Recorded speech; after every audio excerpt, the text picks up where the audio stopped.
Dans Actes 13, 22, on parle d'un homme, on dit, cet homme a été appelé l'homme selon le cœur de Dieu. Nous le savons tous. David a été appelé l'homme selon le cœur de Dieu. David savait aimer Dieu. David avait un cœur repentant. Voilà pourquoi Dieu l'aimait beaucoup. Mais David avait omis de comprendre que lorsqu'on agit, on balise le chemin de certains, ou on peut aussi détruire le chemin de certains. David aimait Dieu, mais David avait oublié que ses actes pesaient. Tes actes, mon frère, ma soeur, pèsent. Ne dis jamais, moi j'ai ma petite vie. Tu n'as pas de vie. Je te rechoque. Tu n'as pas de vie. Parce que tu es la porte spirituelle d'une famille, ta vie appartient à plusieurs. Tes actes définissent maintenant la réussite et la chute de plusieurs. Je suis d'accord avec celui qui a compris. C'est comme ça que vous verrez, mon frère, David a été un très bon enfant de Dieu. Il a été un très bon ami de Dieu. Mais il a eu une famille médiocre. Parmi les familles les plus détruites de la parole de Dieu, le grand modèle, c'est la famille de David. David a échoué lamentablement dans sa famille. Que quelqu'un me dise, l'Éternel épargne-moi. David a échoué lamentablement. David avait un fils qui s'appelait Absalom, qui voulait le tuer et qui voulait son trône. David a fui son trône pendant un bon bout de temps. Pourquoi? Son propre fils voulait le tuer. David qui avait refusé de lever la main contre un oint, jadis à son époque. Il a refusé de toucher à Saül, mais lui, son fils, l'a chassé du trône. Ne l'a pas seulement chassé, son fils voulait voir sa mort. David avait des enfants incestueux. David, ses propres enfants sont allés dans l'inceste. Un grand désordre comme la famille de David, il n'y en a pas 3 dans la Bible. Alors que c'est l'homme selon le cœur de Dieu. On peut être aimé de Dieu sans avoir la conscience que ses actes pèsent pour sa destinée. J'ai aimé cet amen. Ça m'a permis de voir une brèche. Regarde la brèche que je viens de voir. On peut donc être aimé de Dieu. Dieu vous aime beaucoup. Mais en réalité, l'ordre à placer dans votre destinée, ce n'est pas Dieu qui va le faire pour vous. Malgré l'amour qu'il a pour vous, ce n'est pas lui qui va le faire pour vous. Ce n'est pas parce qu'il vous aime tellement comme David qui va dire, David, j'épargne aussi ta descendance. Non, la descendance dépend de David. En d'autres termes, tu peux entrer au ciel, mon frère, et avoir même une place de choix au ciel. Mais sur terre, avoir laissé une famille chaotique. Avoir même laissé des membres de ta famille qui iront en enfer. Alors que toi, tu es aimé de Dieu. Alors que toi, Dieu t'aime. C'est à toi de mettre de l'ordre. David n'avait pas compris qu'il y a eu un grand mal, qu'il était une porte stratégique. Il a su autrefois qu'il était la porte stratégique de ses frères, même de tout Israël. Goliath est tombé, on a chanté David, mais il a oublié que pour sa propre famille, il était aussi la porte. Je vais ouvrir une brèche. Des fois, nous sommes très regardants envers les autres. On est très attentionnés envers les frères, sœurs de l'église, mais ta propre famille. Qu'est-ce? David a tenu la tête de Goliath. C'était pour tout Israël. Tout le monde a chanté David. Tout le monde a crié David. Tout le monde était content, libéré du joug. Mais David n'a pas su faire la même chose avec sa propre famille. Lorsqu'Israël chante David, des années plus tard, sa famille est en train de pleurer dans un grand désastre. Toujours à cause du même homme. Donc, ça revient à dire, le même homme peut bénir à gauche et peut détruire à droite. Tu es là en train d'être le grand modèle à l'église. Tu es le meilleur diacre de l'église. Mais ton fils, tu es la meilleure diaconesse de l'église. Mais ce n'est pas toi qui as appris à ta fille comment porter les bandes hygiéniques. C'est la bonne. Tu es un très bon papa ici pour plusieurs jeunes de l'église. Tu es un très bon papa pour plusieurs filles de l'église. Tu es un ancien attentionné. Tu câlines tous les garçons qui ont des problèmes. Mais ton propre fils, tu ne l'as jamais câliné. J'ai connu un garçon comme ça qui me disait, pasteur, moi, je ne vois pas comment je peux aimer l'église. C'est un fils de pasteur.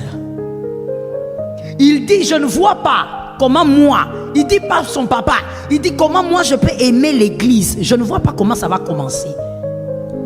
À l'époque, il avait 22 ans. J'ai dit, comment tu peux dire des choses comme ça? Toi, tu es le fils d'un grand leader dans notre nation. Il dit, maman, je ne peux pas. Je ne peux pas. Moi, l'église, que j'aille faire quoi là-bas? Je préfère aller en boîte de nuit. Il dit, pourquoi tu dis ça? Mais parce que quand je viens à l'église, l'homme que je vois à la chair n'a rien à voir avec l'homme que moi j'ai grandi avec. Il a le temps. Au bureau, il passe 45 minutes avec les fidèles. Moi, depuis que je suis né, il ne m'a jamais donné 3 minutes. Généralement, nous pensons que lorsque nous avons une vie à l'extérieur et que nous prenons soin des autres, ça garantit aussi la paix dans nos familles. Ça ne garantit pas. Tu travailles à gauche, travaille à droite. Donne-moi un amen normal. Quand tu ne donnes pas un amen, j'ai l'impression que tu ne comprends pas. Tu ne peux pas être une bonne mère ici. Là, tu es une femme. Oh là là. Quand on t'appelle, quand le bishop t'appelle, ça veut dire la chair ici, elle est même haute. Tu t'inclines. Oui, papa. Oui, papa. Ça veut dire même quand il n'a rien dit, tu commences déjà. Papa. Papa. Papa. Mais chez toi, dans ton foyer, ton mari, quand il vient à l'église, il est scandalisé. Il dit, c'est ma femme là. C'est ma femme là qui parle avec beaucoup de respect comme ça. Non, ce n'est pas possible.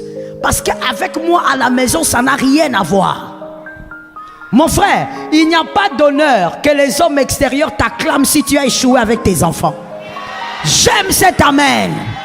Il n'y a pas d'honneur du tout, zéro, que les femmes t'acclament à l'extérieur alors que tes fils échouent lamentablement. Il n'y a pas d'honneur. David a réussi à épater le peuple, mais sa famille, une catastrophe d'oméga à alpha. Que Jésus te donne la victoire. Bien-aimé, que Jésus se souvienne de toi.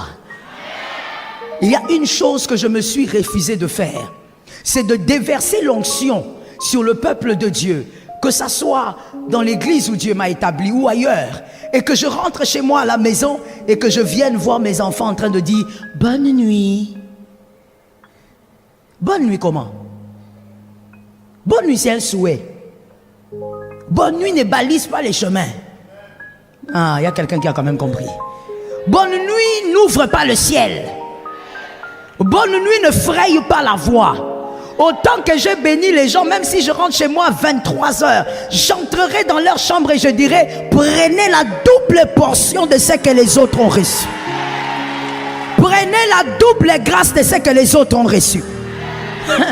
Il y a même ma fille, ma deuxième fille qui me disait, maman, toi quand tu viens dans ma chambre, tu fais toujours des bisous au mollet et puis tu me dis des choses que je ne comprends pas. Je dis oui, je fais au mollet pour ne pas te réveiller. Mais dans le mollet là, j'introduis les choses.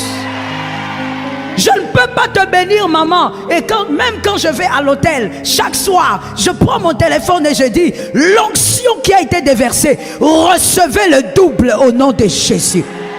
Je ne peux pas arroser ta vie sans arroser mes enfants. Ça serait un échec. Est-ce que quelqu'un m'entend? Mon frère, fais ce que tu as à faire, même par rapport à ton travail professionnel. Mais n'oublie pas que autant tu bénis les hommes, bénis aussi tes enfants. Tu es un grand économiste. Tu travailles dans une grande boîte. Tu as formé beaucoup de garçons, des stagiaires. Aujourd'hui, ce sont devenus des hommes bien faits. Mais mon frère, ton fils a 19 ans. Il n'est pas encore à l'université peut-être, mais il n'a pas besoin de lettres pour l'enseigner certaines petites notions. Il n'a pas besoin de ça. Tu peux commencer déjà à l'initier tout doucement. J'ouvre une autre brèche. Le problème avec nous des fois dans les familles chrétiennes, on pense que la connaissance doit être déposée ailleurs. Quand on parle de connaissance, on ne voit pas nos enfants. Mon frère, case les enfants. Je reprends. Case tes enfants. Que la connaissance que tu as, transmets-le à l'un de tes enfants. Je dis ceci à quelqu'un. Si ton enfant a le ministère, travaille dessus. Ton amen n'est pas bon. Ouais, il y a des gens qui disent non, non, non, non. Comment ça? Comment? Pourquoi? C'est pas un royaume. Frère, qui t'a dit ça? Je te réchoque. Notre Dieu est dans un royaume, oui ou non? Nous sommes dans un royaume, oui ou non? Autant que si tu es un médecin et que tu considères que l'un d'entre eux aime la médecine et il a de la passion, tu vas l'aider à devenir meilleur que toi. Autant si tu vois qu'il y a un enfant qui a le ministère, tu investis en lui qu'il devienne meilleur que toi. Se focaliser sur les autres est un problème. Reste dans l'équilibre. Autant tu fais pour les autres, fais-le aussi pour les tiens. N'échoue pas dans ta famille au nom de Jésus. Je suis d'accord avec toi. Il y a 3 portes que je te conseille de ne pas ouvrir en tant que porte spirituelle et stratégique de ta famille. Je parlerai de 3. 3 portes à ne pas ouvrir, je te supplie. Si tu les ouvres, c'est là que ta famille va ressembler à celle de David. Il y a une chose que j'aimerais dire sur David avant de parler des portes. Selon la tradition, ce n'est pas écrit clairement dans la Bible, c'est-à-dire selon l'histoire juive, David était le fils d'un autre lit, c'est-à-dire d'une femme prostituée. Voilà pourquoi il n'était pas très respecté, voilà pourquoi son père aussi le minimisait un peu. C'était un peu un fils de la honte. Et donc, il était issu d'une relation illégitime, n'est-ce pas? Regardez maintenant David lui aussi. En tant que porte, la chose qui a détruit sa famille, c'est le fait qu'il est allé toucher à une femme à laquelle il ne devait pas. Une relation illégitime. Le sang qui était en David a crié. Alors que David était roi, c'est-à-dire il avait le droit d'avoir des concubines. Même Dieu, quand il a envoyé le prophète Nathan, il lui a dit: David, si tu voulais des femmes, il fallait me demander. Comment Dieu peut arriver là? J'ai l'impression qu'on me comprend ici à gauche, à droite. Hein? Ici, on ne me comprend pas. Maman, il faut lire la Bible. Hein? Merci, maman. Comment expliquer? Le prophète Nathan dit à David: David, Dieu a dit, hein, pourquoi tu as fait ça? Pourquoi tu as tué Uri? Si tu avais besoin de femmes, il fallait demander à Dieu, Dieu allait te donner. Il y a un homme qui dit: ah Seigneur, reprends la phrase pour nous. Mon frère, c'est fini. C'était pour le roi de l'ancienne alliance, pas pour toi. Tu n'auras jamais cette phrase, il faut enlever. Enlève l'espoir. Dieu va jusqu'à ce point. Il dit à David: il fallait me demander, David, pourquoi tu tues un homme pour sa femme? Si tu voulais des femmes, demande-moi, je te donne. Donc David, son problème, là où je veux t'emmener, c'est ici au fait. Le problème de David n'était pas le désir sexuel. Oh non. Le problème de David était son sang. Comme il sortait d'une relation illégitime, il devait aussi toucher à quelque chose d'illégitime. Voilà comment le diable l'a eu. Le sang a crié et lui étant la porte de sa famille, il est allé toucher à une femme illégitime. Ça l'a amené au meurtre. Il a tué Uri. Et bien aimé, la catastrophe est arrivée dans la famille comme vous savez.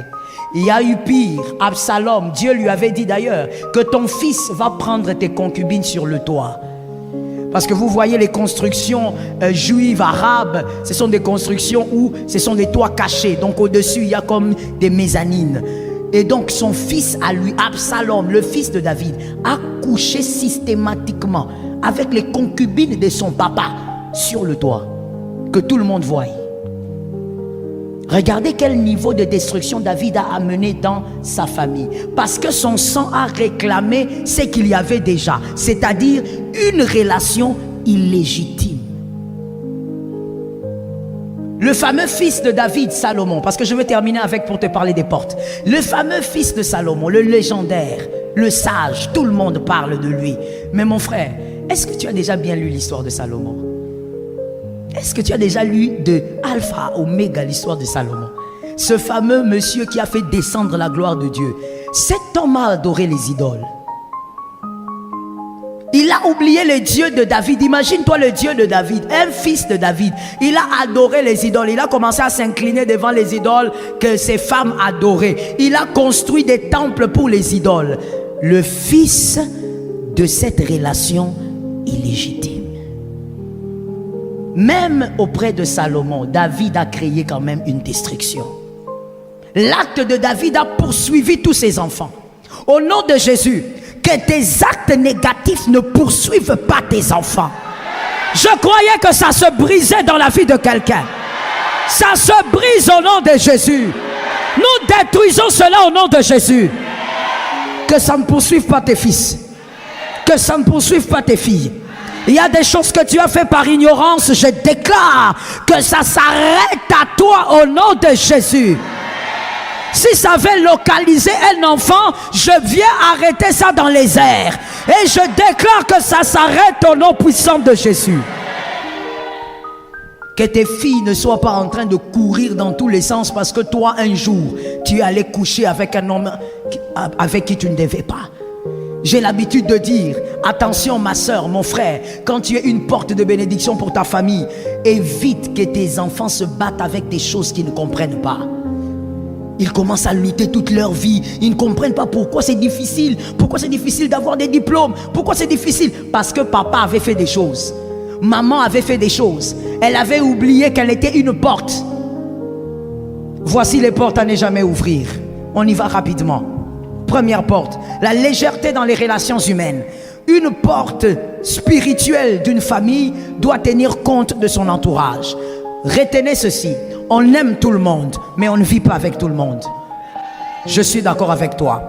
Et même quand on vit avec tout le monde, on ne doit jamais subir son entourage. Un enfant subit son entourage. Un adulte choisit. Oui, je me rappelle que quand j'étais petite, fille de missionnaire, pasteur, on habitait un quartier où l'église dans laquelle mon père était le représentant légal, avait plusieurs maisons. Et donc, on était comme dans un quartier de pasteurs. Et j'avais 8 ans, 7 ans, 8 ans. J'avais des amis de tous bords. De tous bords. Comme j'ai quand même une certaine facilité avec les langues, pendant peu de temps, je pouvais parler l'espagnol et puis ça part. Oui.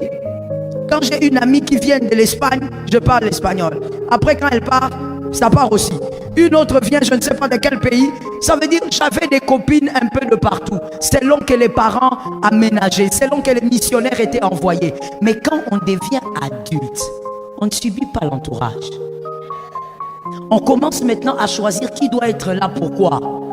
Je te dis une chose, lorsque tu as ton entourage, je parle de la ceinture la plus proche, tu dois savoir qui est là, pourquoi.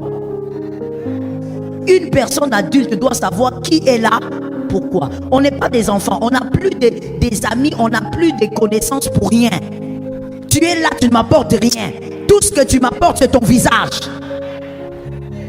Non, tu me connais depuis 15 ans. Monsieur, je ne sais pas ici, mais quand vous faites 15 ans, en train d'étudier, quel type de diplôme vous pouvez avoir ici?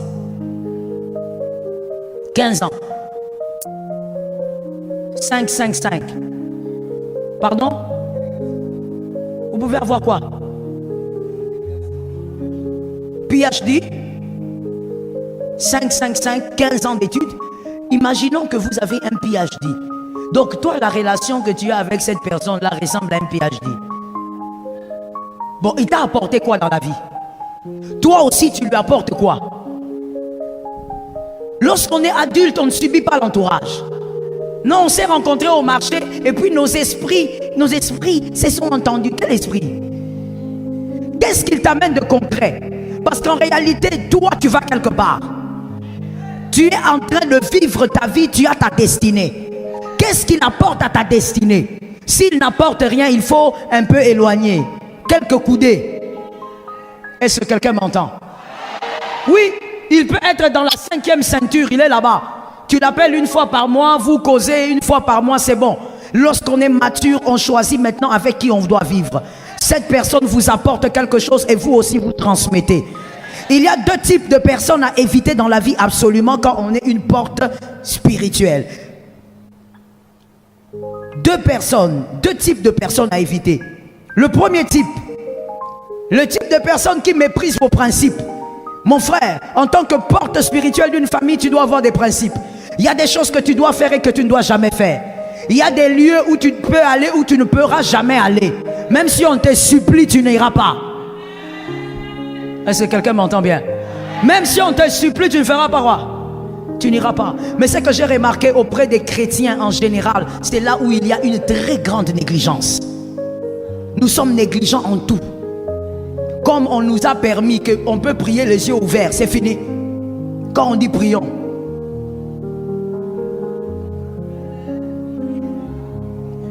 la liberté, une liberté qui amène un désordre. Nous sommes négligents en toutes choses. On va te dire, tiens, donne ton offrande. Oui, tu prends l'offrande, je ne sais pas, 250 000. Hein? Tu prends ton enveloppe, tu dis, je vais donner 250 000.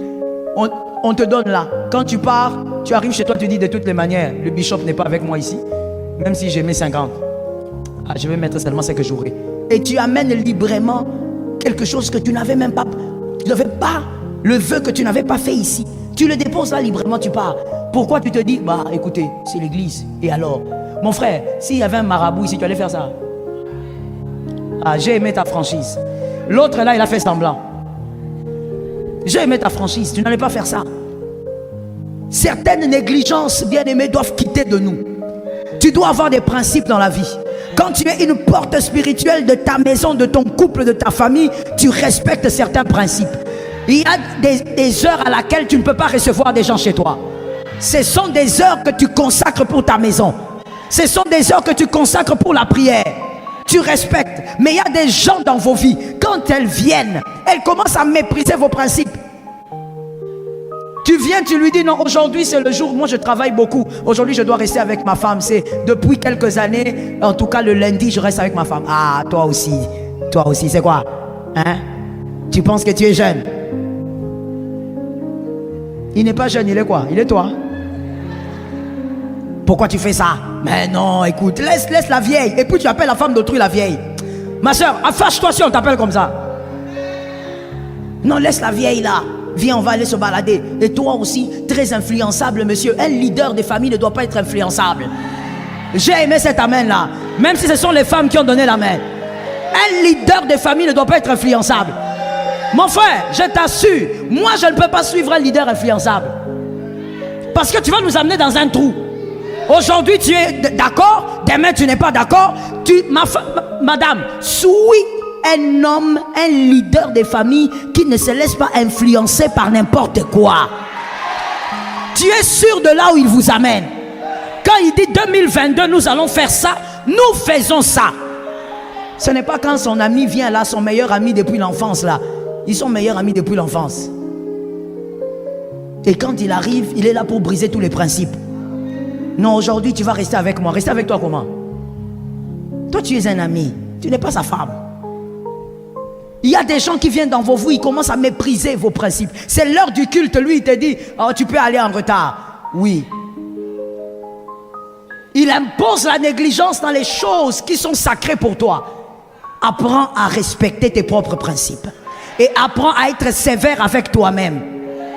Est-ce que quelqu'un m'entend? Ces genres de personnes ne doivent pas rôder autour de ta vie. Tout le monde n'est pas Ésaü. Non, tout le monde n'est pas Ésaü. Ésaü, lui, peut aimer toutes les femmes étrangères. Il aime tout le monde. Ce n'est pas un problème. Et pour Isaac aussi, ce n'est pas un problème. Mais Rebecca, elle a la révélation. Elle sait que celui qui portera l'alliance ne doit pas épouser les femmes étrangères. Jacob est allé épouser les femmes de sa patrie. Pourquoi? Parce que c'est le porteur de l'alliance. Si tu vois un homme qui néglige les principes, laisse-lui avec sa vie. Mets un peu quelques coudées entre toi et lui. Est-ce que quelqu'un m'entend? N'oublie pas qu'il est écrit dans 1 Corinthiens 15, 33. Les mauvaises compagnies corrompent les bonnes mœurs. Il finira par te séduire. Deuxième type de personne à refuser, autour de sa ceinture la plus rapprochée. Ces personnes qui t'éloignent des choses essentielles de ta destinée. Tu dois connaître les choses essentielles de ta destinée. Pour ta destinée, l'église est essentielle. C'est ici qu'on te forme. C'est ici qu'il y a le burin qui te taille. Pour ta destinée, ta foi est essentielle. Pour ta destinée, ta famille est essentielle. Quelqu'un qui méprise ces choses-là, qu'est-ce qu'il fait autour de toi? Qu'est-ce qu'il fait là? Lorsqu'on devient mature, on fait maintenant la différence entre aimer pour rien et aimer pour une raison. Il y a quelqu'un qui va me dire, maman, ça c'est l'amour avec intérêt. Mais qui t'a dit que l'amour est sans intérêt?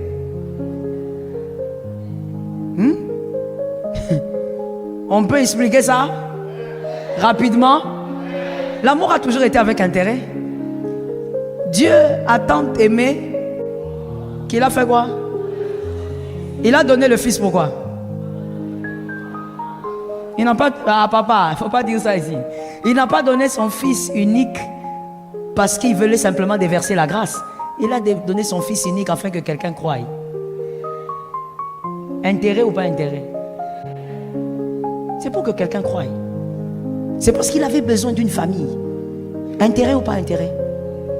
Les hommes mariés, les femmes mariées sont ici. On peut lever la main que je vous voie? Merci. Je vous pose une question. Je commence par les hommes. Vous avez aimé cette femme-là pour rien? Ne répondez pas, il y aura des combats. Madame, vous avez aimé cet homme-là pour rien? La preuve, c'est que ce n'est pas Jean-Luc que tu as aimé, c'est lui. Pourquoi ce n'est pas Lucien que tu as aimé? Je parle de ton ex. Ah, tu n'avais pas compris. Pourquoi ce n'est pas Henri que tu avais choisi? C'est seulement celui qui est à côté là. Mais parce qu'il y avait un intérêt. Tu as regardé, tu as pesé les pour et les contre. L'amour, c'est toujours avec intérêt. Mais écoute, mon frère, quand on devient adulte, justement, on se pose des questions. Cette personne avec qui je suis là, qui ne respecte rien de ce qui est essentiel dans ma vie, comment elle peut dire me respecter? Celui qui te respecte respectera ce qui est essentiel pour toi. Deuxième porte à ne jamais ouvrir. L'amour d'une sexualité illégale. Le sexe est le seul péché qui unit spirituellement deux âmes. Car il y a aussi partage de sang. Vous devenez unis et le sang a une voix, le sang parle. Genèse 4:10. Le sang s'exprime toujours. Lorsque vous vous unissez avec une femme, un homme, dans une sexualité illégale, premièrement, merci pour ceux qui écrivent, vous devez savoir que vous vous unissez à cette personne, il y a partage de sang, ces combats deviennent tes combats. Parce que j'ai dit le sang a une voix, le sang parle. Et le sang dit quoi? Le sang dans la vie de cet homme-là, de cette femme, est en train de parler des combats de leur famille. Ce sang parle des limites de leur famille. Son sang parle des condamnations de leur famille. Et ton sang aussi a une voix et parle aussi des réalités de ta famille. Je ne parle pas que de ta famille, mais même des réalités de ta lignée. Lorsque tu couches avec cet homme qui n'est pas ton mari, qui n'est pas ta femme, mademoiselle, monsieur le célibataire, tu crois qu'on ne t'a pas vu, mais si seulement tu savais que ce qui vient de se faire est pire que n'importe quoi. Vous avez uni vos sangs, son combat devient ton combat. Tu vas commencer à combattre des pouvoirs qu'il n'y a pas dans votre famille. Toi-même, tu as introduit. Tu vas commencer à te battre, monsieur, avec des esprits. Tu ne comprends pas d'où ils viennent. Dans ta famille, il n'y en a pas. Toi-même, tu es allé chercher ça chez quelqu'un. Tu en avais un peu besoin. Pire encore dans l'adultère. Oh my God. Tu es adultère, monsieur. Tu fais le gros dos. Tu dis que c'est toi le chef. C'est toi qui gères. Que tu as le droit d'aller te faire plaisir comme tu veux. C'est que tu ne sais pas, c'est que malheureusement pour ta femme, tu es en train d'apporter des condamnations qui n'ont rien à voir avec sa famille ou ta famille. Et maintenant quand tu couches avec ta femme, regarde la réalité spirituelle de votre couple. Il n'y a pas seulement que 2 combats venant de ta famille et de l'autre famille. Il y a 3 combats. Vous êtes dans un couple à 3. Spirituellement vous êtes 3. Vous avez les batailles de combien de personnes? Lorsque vous montez sur les lits, il y a 2 personnes physiques, il y a 3 personnes. Tu as compris. Vous commencez à vivre, même si Dieu a pitié de ta femme, la pauvre, elle va commencer à faire des cauchemars. Elle ne comprend pas. Il y a une femme, il y a un homme, elle fait des rêves bizarres. Vous êtes à 3 dans le couple. Spirituellement, vous commencez à partager des combats. Et c'est grave. Vous êtes célibataire, vous allez commencer à vivre des choses qui n'ont rien à voir avec votre famille. Pourquoi? Vous vous êtes unis à une personne. Il ne fallait pas. Que l'Éternel t'épargne. Je suis d'accord avec celui qui a dit Amen. Que l'Éternel t'éloigne de ça. Il y a une deuxième chose que la sexualité fait, je suis en train d'aller vite. Une deuxième chose que la sexualité illégitime fait, la sexualité illégitime crée la cécité face à tout ce qui est convenable, face à tout ce qui est normal. C'est là que vous verrez un homme marié, quand il commence à avoir des maîtresses, vous constatez que même ses propres enfants, ils ne s'occupent pas.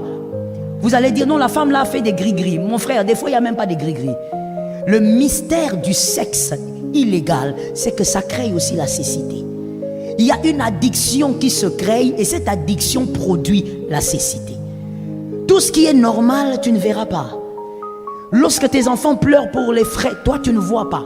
Lorsque tes enfants ont des besoins, toi tu trouves pas ça normal. Tu vas dépenser dehors. Il y a un monsieur que je connais, lui, il vit avec une maîtresse et avec sa femme évidemment. Et donc, quand il est payé, il va donner l'argent à sa maîtresse. Et quand il donne tout là-bas. Et quand il donne chez sa maîtresse, comme il vient auprès de la maîtresse seulement le soir, le matin il passe et la journée il passe chez la femme légitime. Quand il va, la journée, il revient le soir, la femme lui dit, tu peux me donner de l'argent pour te faire quelque chose? Il dit, mais je t'ai donné mon salaire tout à l'heure. Il dit, je n'ai pas compris, j'avais mis ça là, on a volé. On a volé. Qui a volé? Je ne sais pas. Il y a beaucoup de voleurs ici. Je vous raconte une histoire vraie. Ça veut dire ce gars-là, on vole toujours son salaire de manière mystique. Dans la maison de la maîtresse, il n'y a que la maîtresse qui vit là parce qu'elle n'a pas d'enfant. Il n'y a qu'elle qui vit là. Elle ment à cet homme systématiquement, mais l'homme dit Amen. Il y a des gens qui ont dit non, on l'a marabouté. On ne l'a pas marabouté, mon frère. Il faut savoir que lorsque Dieu interdit une chose, il y a un mystère derrière. La sexualité en dehors du foyer a un mystère bizarre. Ça crée une cécité que personne ne peut expliquer. Alors qu'il est volé tout le temps, nous tous nous savons que c'est cette femme-là qui cache l'argent. C'est cette femme-là qui en réalité fait des choses avec cet argent. Mais il n'y a que lui. We were in love that never meant to stay. Some things are real, even when they fade.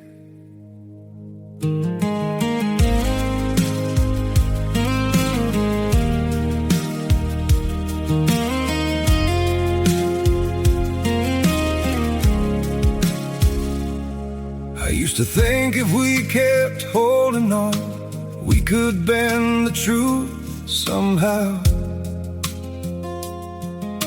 But love can't fight what's pulling us apart, and it's breaking us down now.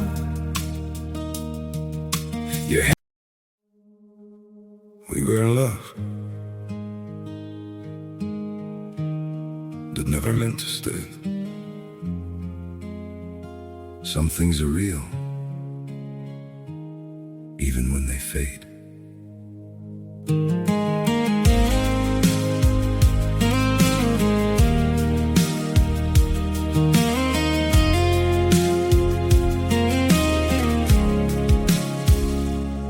I used to think if we kept holding on, we could bend the truth somehow.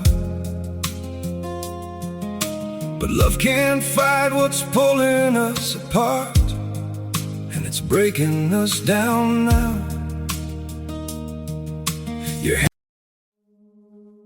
We were in love that never meant to stay. Some things are real, even when they fade.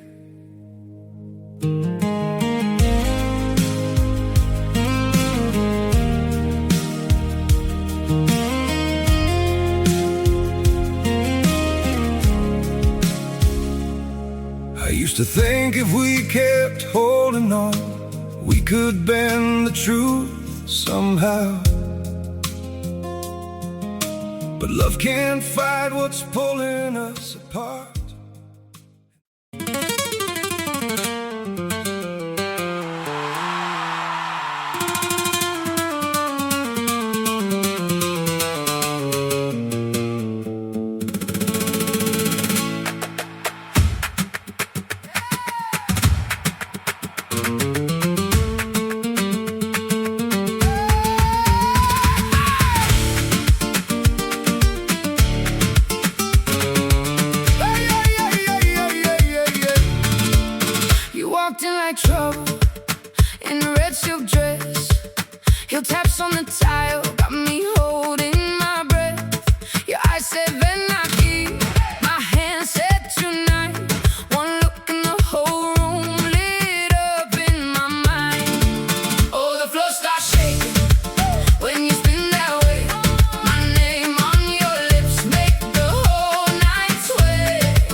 trouve normal de continuer à déposer? Et qui dit non, peut-être qu'il y a un voleur qui entre par la fenêtre. Cette cécité vous rend insensé. Vous perdez tous les sens. Que Jésus vous protège. Célibataire, ne tombe pas dans ce péché-là. Que Dieu t'épargne, que Dieu te donne la force de résister. Fuyez l'impudicité au nom de Jésus. Troisième porte. Ça, c'est pour les célibataires. Que les célibataires me donnent un amen. Troisième porte à ne pas ouvrir. Ne faites pas un choix inconscient. Un choix sans conscience. Tu veux te marier, tu fais un choix inconscient. Monsieur, mademoiselle, toi, tes critères sont toujours les critères physiques.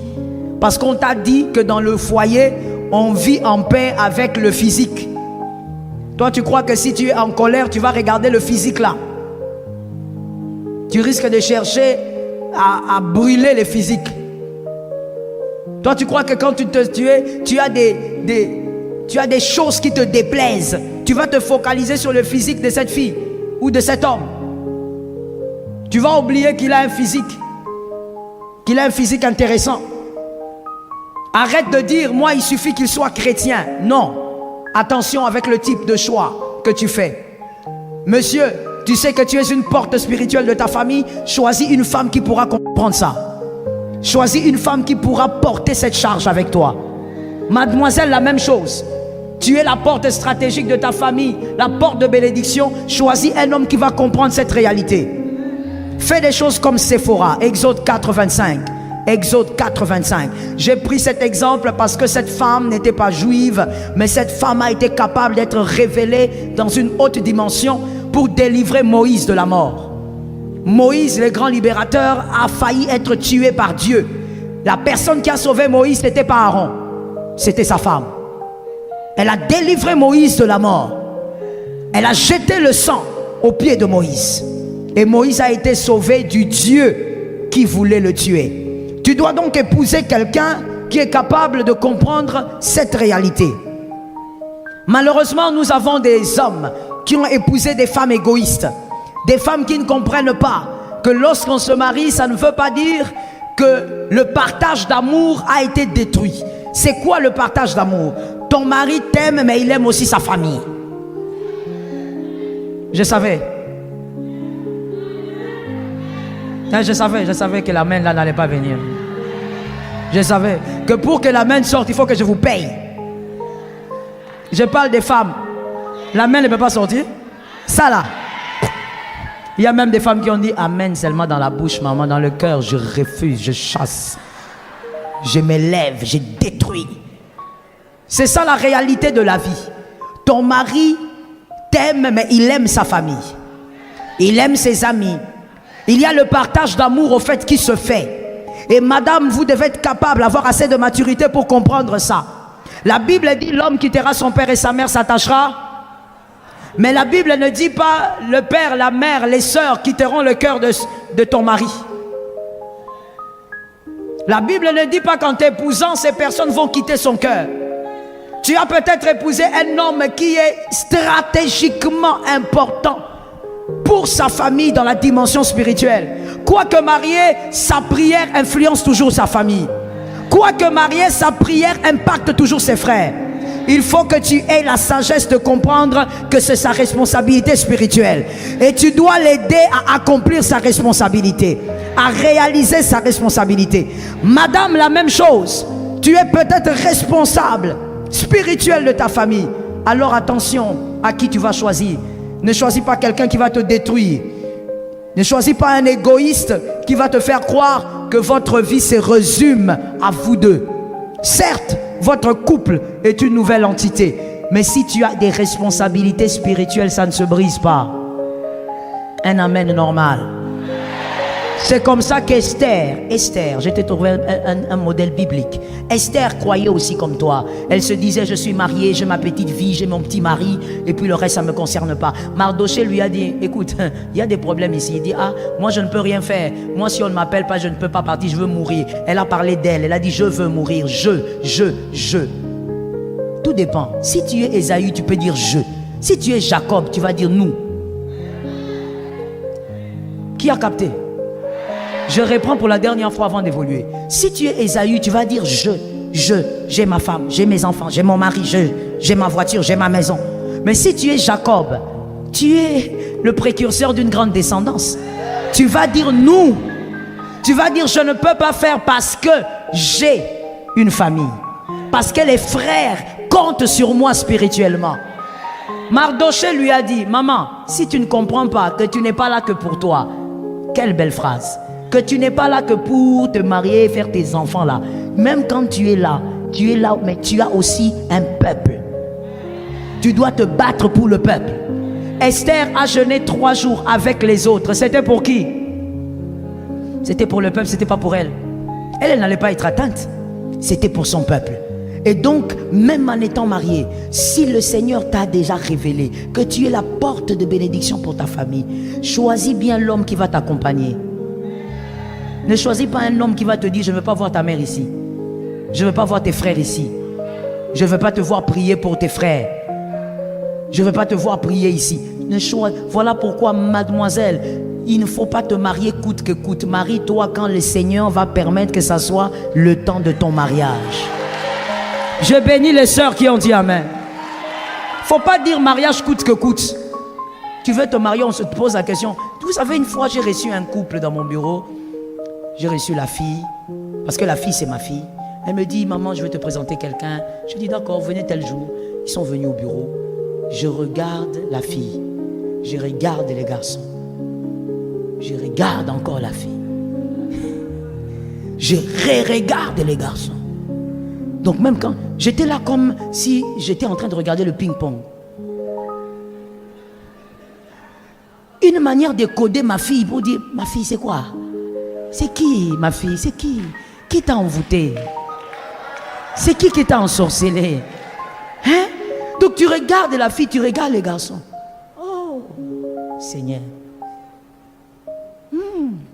Ça ressemble à quoi? Je ne sais pas quoi dire.